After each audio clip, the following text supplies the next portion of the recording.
Førstepladsen 1 point foran finnerne, og så er der et spring på 10 point ned til tredjepladsen, hvor danskerne befinder sig 1 point foran Tyskland.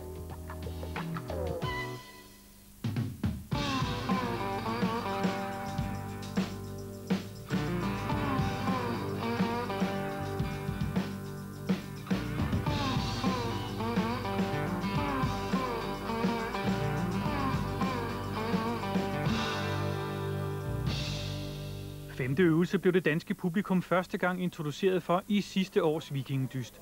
Pole push hedder den, og ligesom i sumobrydning gælder det om at skubbe modstanderne omkuld eller ud af ringen.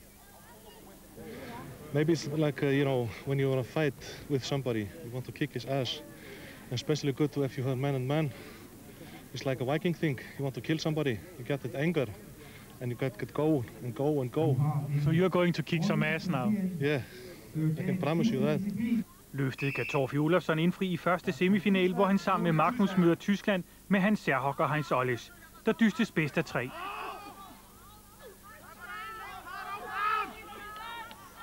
Torfi har aldrig prøvet at tabe i pole push.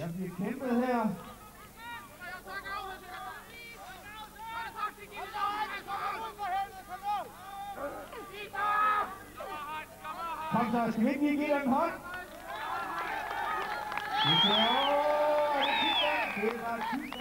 Men her er det overraskende tyskerne, der tager første stik hjem. Så er turen kommet til Danmark og Erik Johannesen og Henrik Ravn, der møder Finland i den anden semifinale. Og det ser ud til, at danskerne har overtaget.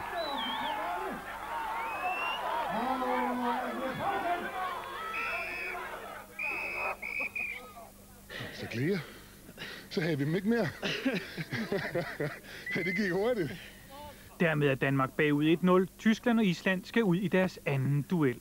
Gunnar, du bytter med Magnus. Hvorfor? Han kan ikke mærke kan man sige, styrken i benene. Han synes ikke, han har det der power, der skal til. I didn't feel right. I seemed to have a small pull or something in my back. And so I just couldn't give 100% into it.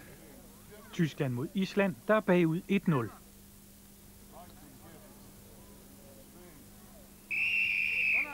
Værsgo, Island mod Tyskland i deres anden runde her. Så det bliver spændende og se, om Tyskland det gjorde ikke. Nem og hurtig sejr til Island, så der skal en tredje afgørende dyst til for at finde en finalist. Danmark mod Finland, og her er det danskerne, der har brug for en sejr. Der bliver presset her.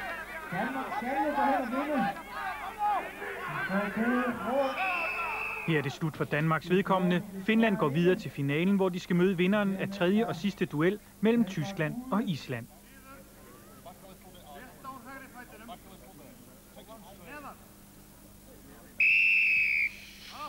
Så er det nu, det gælder. Er det Island, eller er det Tyskland, vi skal have i finalen?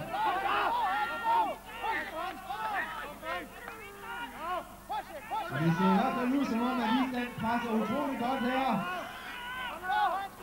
Det var ikke lang tid, ser det ikke ud til. Men Tyskland forsvarer det utrolig godt her. Skal det være Tyskland? Det skal det. Igen må Island se sig besejret. Torfi kan ikke overholde løftet om at sparke i en vis legemsdel. Tyskland går videre til finalen mod finnerne. It was very surprising, but of course we also did our best, and I think in team pole push it's always a little bit luck who moves the best together, the best technique. You seem to have lost, and then you turned the whole event around. I was 2 times on the ground, so I thought we can't continue this way because they would push us out, so I turned and then I tried to push, and it worked. Kampen om tredjepladsen står mellem Danmark og Island. Bo Mortensen er trådt ind i stedet for Erik.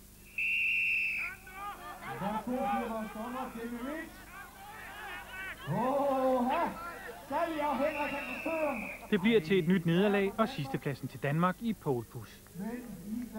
Og så til finalen mellem Finland nærmest kameraet og Tyskland, der kæmpes bedst af 3. Fint samspil på det tyske hold med Heinz som dirigent og hurtigt videre til andet hit. Tyskland mod Finland. Værsgo. Og det ser ud til, at de gør kort på 6. Igen får tyskerne det hurtigt overstået og vinder sidste øvelse på første dag. Tyskland nummer 1. Erik, nogle kommentarer til første dagen? Lortedag. Mere præcis kan Danmarks 4. plads i polepush næppe beskrives. Island får en 3. plads, mens Tyskland vinder øvelsen foran Finland. Heinz Ollis er en garvet ræv, der har flotte resultater i polepush bag sig, mens Finland først og fremmest skal takke det lodtrækningsheld, der pegede den med Danmark i semifinalen for andenpladsen. Og den anden plads er nok til, at Finland slutter dag 1 på førstepladsen, 1 sølvpoint foran Island, Tyskland er 3'er med 32 point, 5 flere end danskerne på 4. pladsen. Men der er 5 øvelser igen. Næste fredag står menuen på træstammeløft. Træstammen vejer 115 kilo, og den skal løftes så mange gange som muligt. Erik ryster på hovedet. Han er i gang med vikingedøden, den måske mest frygtede af alle øvelser.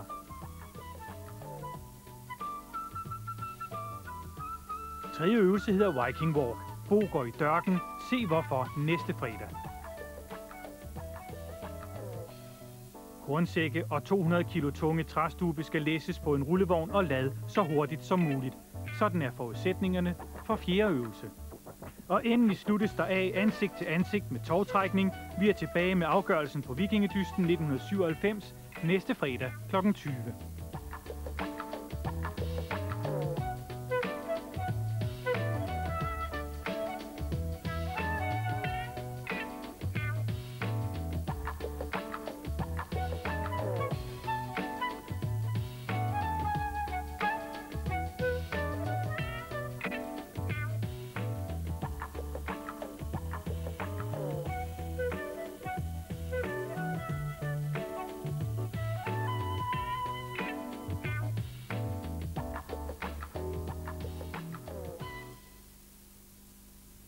Om lidt kan de se sammendrag af Annette Sørensen til den anden og afgørende runde af Vikingedysten. Kampen om at få titlen som landet med de stærkeste mænd.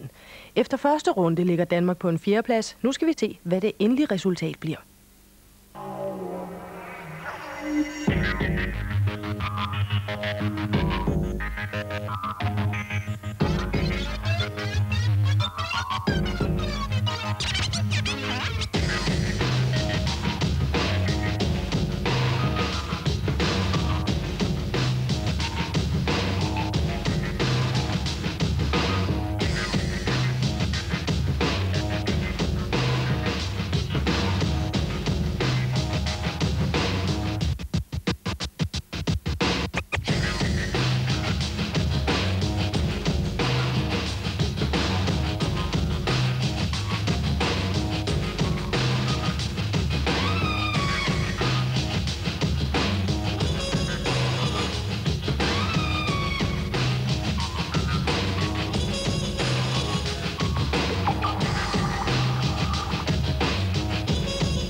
Velkommen tilbage til Valdemar Slot og anden afdeling af 4 nationers landskampen for stærke mænd.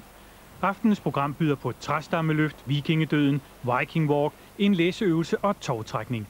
Alt sammen for at finde vinderen af Vikingedysten 1997. Men for en god ordens skyld først en præsentation af de 4 hold. Fra Finland, Jorma Ojanaho, nummer 6 ved verdens stærkeste mand i fjor.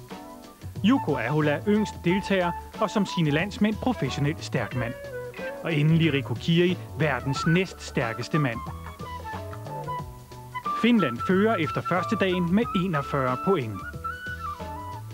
I Islands trio er selveste verdens stærkeste mand, Magnus Sverre Magnusson. Torfi Olafsson er feltets tungeste deltager med sine 170 kilo. Og endelig Gunnar Thor, bosat i Aarhus og 4 gange vinder af den gamle bys Hercules. Island er på anden pladsen, bare 1 point efter Finland. På det tyske hold er den 29-årige maler Franz Beil. Og landmanden Hans Serhok på 46 år. Samt blikkenslageren Heinz Ollis, der blev verdens stærkeste viking i 1995. Maleren, landmanden og blikkenslageren er på 3. pladsen med 32 point. Og endelig det danske hold med veteranen Bo Mortensen, der var med til at vinde Vikingedysten i fjor. Henrik Ravn fra Viborg, der 2 gange har været Danmarks stærkeste mand. og Erik Johannesen, der ligesom Bo var med til at vinde i fjor. Men lige nu ligger Danmark på 4. pladsen med 27 point.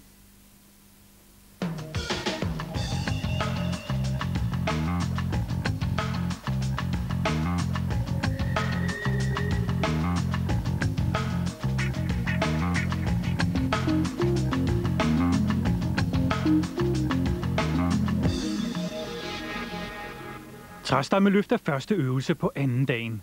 Træstammen vejer 115 kilo, og den skal løftes op i strakte arme så mange gange som muligt. Første mand på podiet er ganske enkelt verdens stærkeste mand, Magnus Sverre Magnusson fra Island. Der er tidsbegrænsning på, men den er sat så højt, at den er uden reel betydning.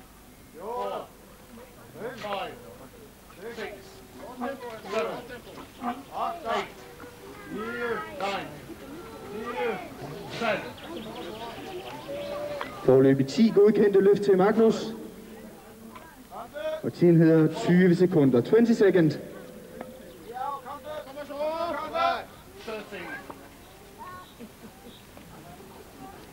30 seconds.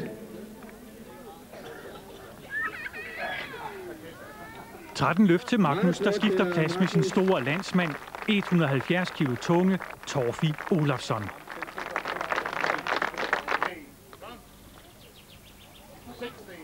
16 godkendte løft for Island.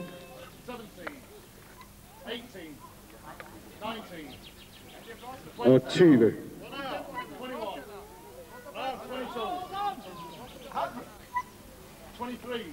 20 seconds. 24 skal lige have en hånd til Torfi. Skal han have den sidste her?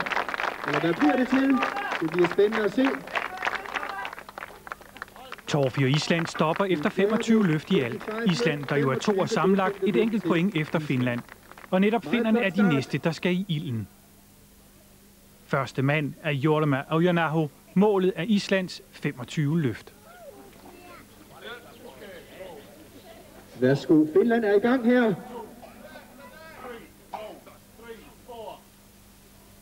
5 godkendte løft.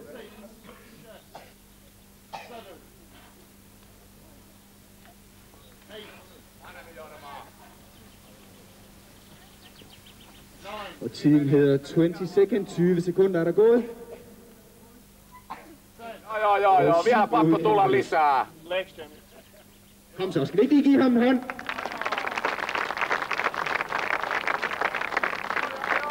Ja. Jorma opnår 11 løft. Riku Kiri fortsætter.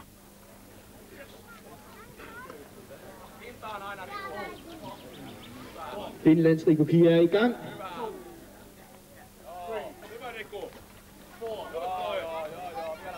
Det ser flot ud her. 6 godkendte løft. Ja, kom så. Skal vi lige hjælpe ham nu?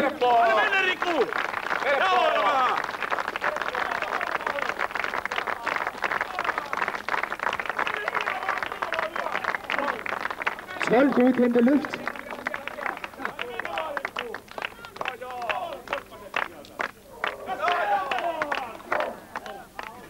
Riku får armene og træstammen i vejret 12 gange. Sammenlagt giver det 23 løft til Finland, 2 færre end Island. Så er det Tyskland og Frans Beil. Frans er i gang.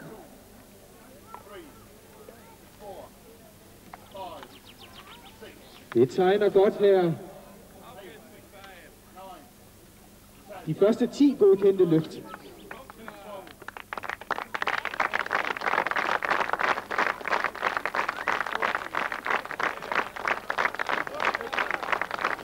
Godkendte løft forløbet til Tyskland. Meget flot. Utroligt her. 16 godkendte løft. Han gjorde ikke det store væsen af sig på første dagen, men til gengæld overrasker Frans her med hele 16 løft. Mere end nogen anden. Og så skal Heinz Ollis gøre jobbet færdigt.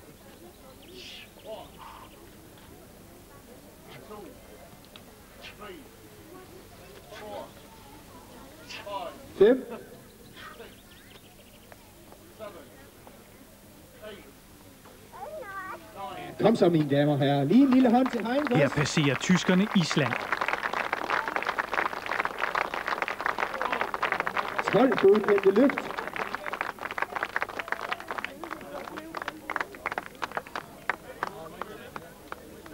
Og team hedder 30 seconds, 30 sekunder er der gået. 12 løft til Heinz, og det giver en total på 28 løft til tyskerne og en foreløbig førsteplads. Især takket være Frans Bejls udlæg. Så skal vi for første gang i aften se det danske hold i aktion. Første mand er Henrik Ravn, 2 gange vinder af Danmarks stærkeste mand. Ja, det ser godt ud for Henrik her.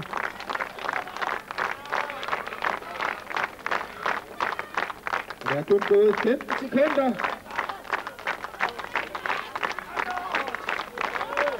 Lige godkendte løft. Kom så.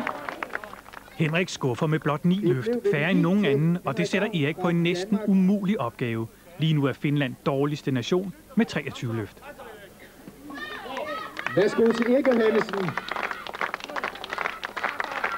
Ja, det ser godt ud her. 6 godkendte løft.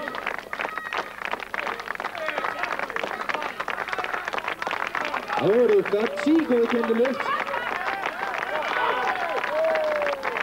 Der er kun gået 20 sekunder.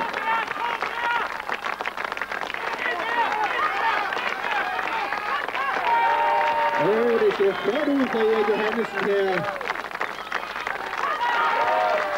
Den havde den ind. Det skulle han. Erik får udskrevet 16 løft. Danmarks Erik Johannessen. Vi gjorde det for min mor. Er noget, du vil sige til hende? Det er mors dag jo. Nej, vi skal have med at klemme ballerne sammen. Hvis vi bare skal være lidt med i dag jo.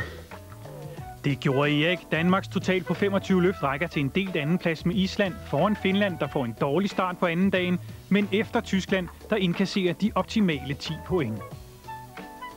Det var på anden turen, at Danmark hentede Island. Erik med sine 16 løft var 4 løft bedre end store Torfi. Sejren til Tyskland isolerer Danmark på 4. pladsen trods den delte andenplads. Island er igen på 1. pladsen, 2 point foran finnerne.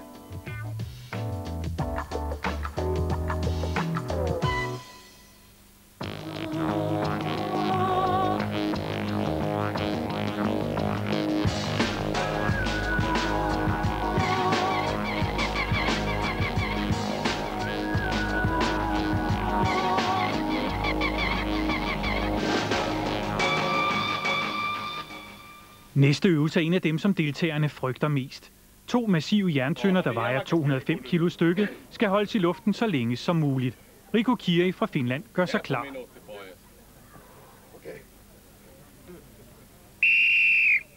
Værsgo til Finlands Riku Kiri. Hyvin pysyy, hyvin pysyy. Hyvä, hyvä. Nyt pidät hyvin. Minuutti. 10 seconds.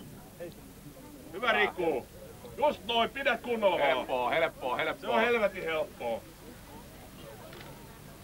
20 seconds. Det er en øvelse, hvor det gælder om at udholde smerte, især i fingrene, og med tanke på finnernes suveræne sejr i Farmervåg på første dagen, er de favoritter i vikingedøden, som disciplinen kaldes. 30 seconds. Vielä vaan. Hyvin pysyy. 35, Riku. Hyvä. 40 seconds, 40 sekunder er gået. Helppoa, Riku. 45. Helppoa. Meget flot her. Hyvin pysyy. Helppoa. 50 seconds. Helppoa. Hyvä, Riku. Minuutti. 55. Riku Kiri må give slip efter 56,3 sekunder. Næste mand er Jukko Ahola, der sejrede i vikingedøden, da verdens stærkeste viking blev kåret i december. Hyvä, Jokke. Just noin. Ja rauha. 10 seconds.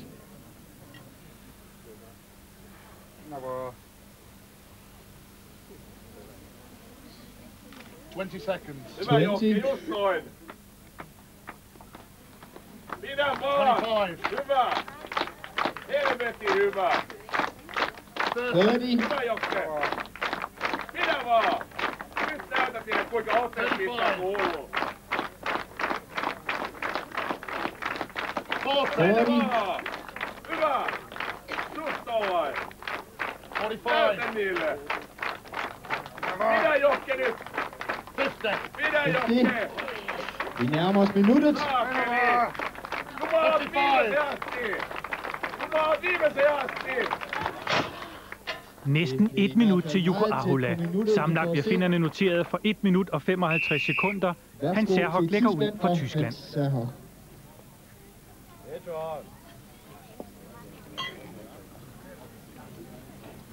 10 seconds.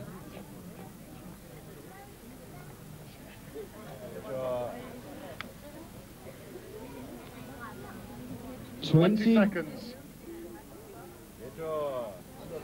Kom så, mine damer og herrer. Skal vi ikke lige hjælpe Hans her? Han stopper allerede efter 26 sekunder, og tyskerne kan glemme alt om at matche finnerne. Hans Serhok bliver afløst af Frans Speil. Lidt. Og Frans Speil er i gang her.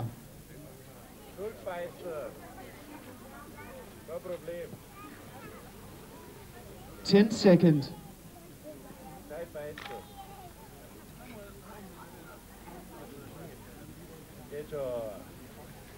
20 seconds. 20. 25.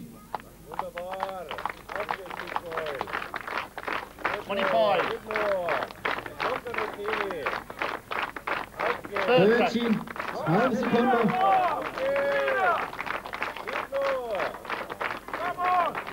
Det ser godt ud her for Tyskland. 40 seconds. Næsten 40 sekunder til Frans. I alt 1 minut og 5 sekunder, eller næsten 1 minut fra finnernes notering. Danmark og Bo Mortensen står for tur. Bo Mortensen.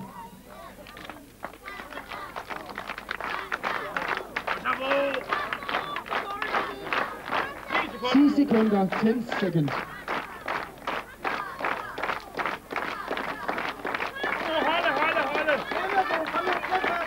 20 seconds, 20 sekunder.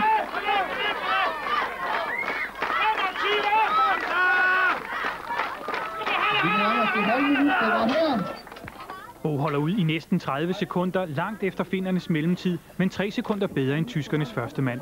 Og Erik fortsætter. Værsgo til Danmark, værsgo til Erik Johannessen.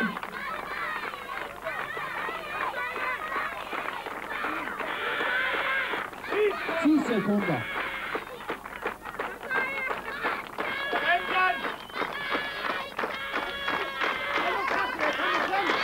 20 sekunder, 20 seconds.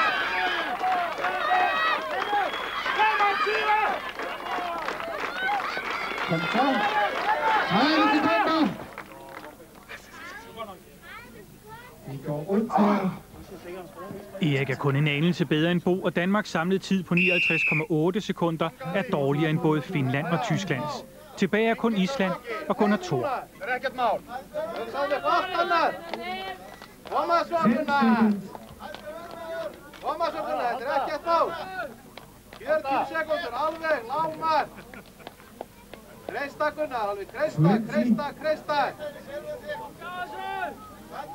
'Þetta fínt Gunnar, halda svona áfram.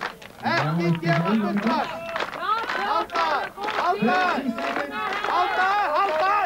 Halda Gunnar. 34 sekunder til Gunnar. Kan Magnus gentage, det bliver Island 2'er. Findernes 1,55 må sige sig være uden for rækkevidde. Værsgo til Islands Magnus R. Magnusson.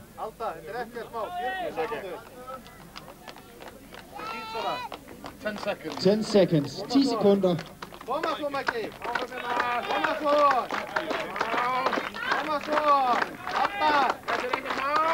seconds. 20. 30.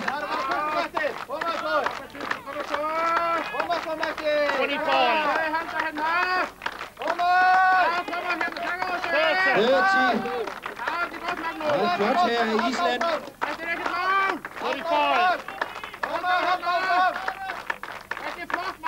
40 seconds.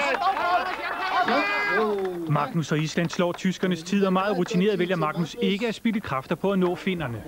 I knew the Finns would be good in this, and I also knew they would be good in the farmers' walk when we did that. So we aimed for second place in those events. The only one really disappointed us a little bit was in the pole push. But you can't be good all the time. Til gengæld er Islands styrke, at de ikke har nogen svage øvelser. Det bliver til 8 point i vikingedøden efter Finland, men foran Tyskland og Danmark. Som Magnus sagde, er finnerne suveræne i øvelser, hvor smertegrænsen er afgørende. Så fuld tilfredshed hos verdens stærkeste mand med andenpladsen. Den betyder, at Island og Finland ligger side om side efter 7 øvelser. Tyskland er 7 point efter, mens Danmark desværre er uden chance for at gentage sidste års sejr.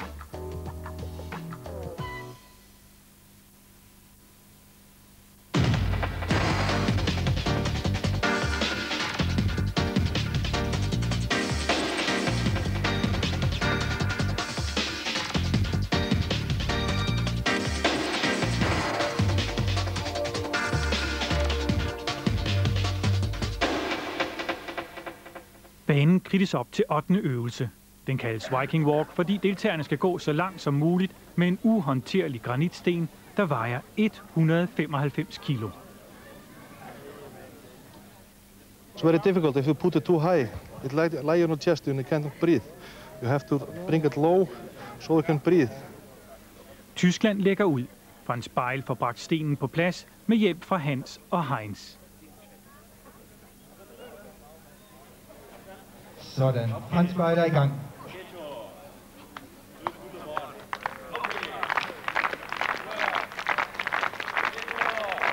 Sådan.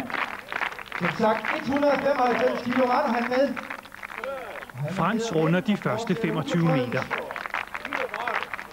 Meget flot her af Frans. Men tung er den. Frans er færdig. Heinz tager over. Og værsgo. En stor hånd til Heinz. Som sagt 195 kilo. Og der står lidt gået 50 meter her af tyskerne. Skal vi have Heinz ned i den anden ende? Nu bliver vi kun med hjælp fra jer. Meget flot her. Han nærmer sig. Den har han her. Så er tyskerne tilbagelagt 75 meter, og det slutter med 77 meter. Så er det Danmark og Bo Mortensen. Heavy. Men det er jo utrolig vigtigt, at... Bo vælter omkuld til sydenladende bevidstløs. Det er stenen, som vipper ind på Bos hagespids og slår ham knockout. Selv husker Bo ikke, hvad der er sket. Bo, hvad skete der? Jamen, det skulle næsten spørge de andre om. Jeg ved ikke engang selv. Lige pludselig sad bare... Så gik jeg væk. For en sikkerheds skyld overlader Bo sin plads til Henrik Ravn. Og Henrik er i gang. 195 kilo. 25 minutter er der fra det ene til den anden ende. Så er det godt ud for Danmark og Henrik her. Henrik rammer sig de første 25 meter. Og her og Henrik er fortsætter. Meget flot gået, Henrik. Godt det der, godt det der. Stærkt det der. Det er stærkt det der. Det er godt det der. Henrik når ud på godt 40 meter, og Erik hjælpes i gang. Læng op. Nej, prøv lidt. Op med den. Ja. Gå! Der stod Erik og Hansen er på vej. Det var mig, ikke om mig, det var. God Bjørn. Ikke de aflever.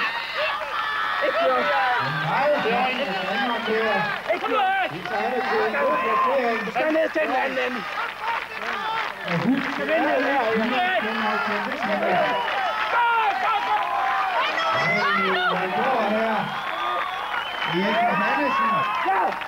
Erik og Danmark når ud på sammenlagt 75 meter. Sølle 2 meter fra tyskernes notering. Torfi og Island har påbegyndt spacereturen.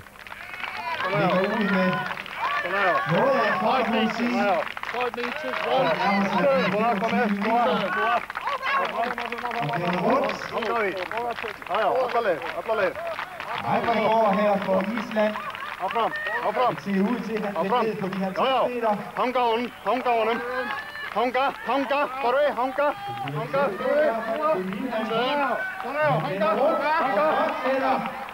Torfi går ene mand over 50 meter. Island og Gunnar er på vej mod det foreløbigt bedste resultat. Det er jo ikke mindre 195 kilo sten vejer. Det ser ikke så ud, men jeg garanterer jer for, at den er tung. Den er meget tung. Meget flot af Gunnar. Her er Island længere end både Tyskland og Danmark. de virkelig ned omkring de 400 meter. Alla liðir, Gunni. Alla liðir, hanga. En vakkelvogn går fører Island frem til 92,6 meter. Så skal finnerne prøve kræfter med den 195 kilo tunge sten. Finnerne har fordelen af at kende de øvrige resultater. Jorma Ojanaho lægger ud.